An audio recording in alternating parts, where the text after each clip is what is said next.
Ça vaut mieux pour eux, parce que depuis 1945, on ne compte plus le nombre de guerres. Depuis l'Indochine, 1946, la Corée, 1950,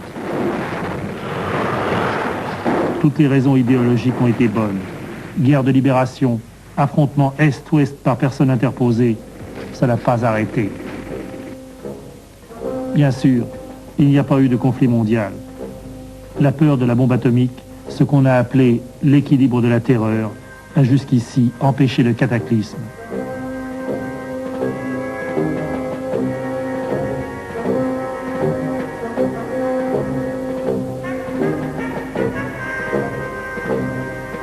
Pour les hommes de la Croix-Rouge, pour Laurent Marty, c'est d'ailleurs devenu une situation insensée.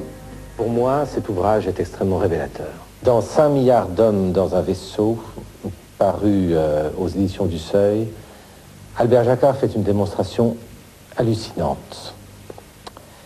Il demande de regarder en face la puissance des armes nucléaires dont dispose le monde.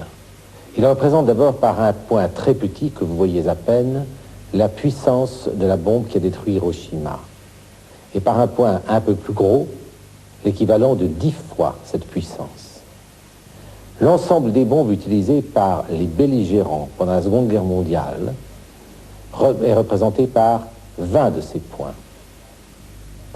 Pour détruire totalement l'humanité, nous disons bien totalement, c'est-à-dire pour qu'il ne reste plus rien sur la Terre, il suffirait d'une puissance équivalente à ce que représentent 2000 de ces points.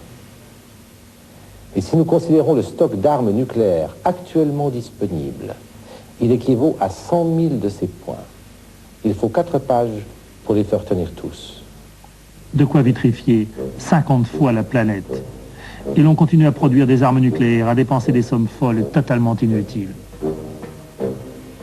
Et puis, faute de pouvoir, heureusement quand même, les employés ont continué à produire des quantités énormes d'armements dits conventionnels. On continue à se faire la guerre aux 4 coins de la planète pour se grignoter.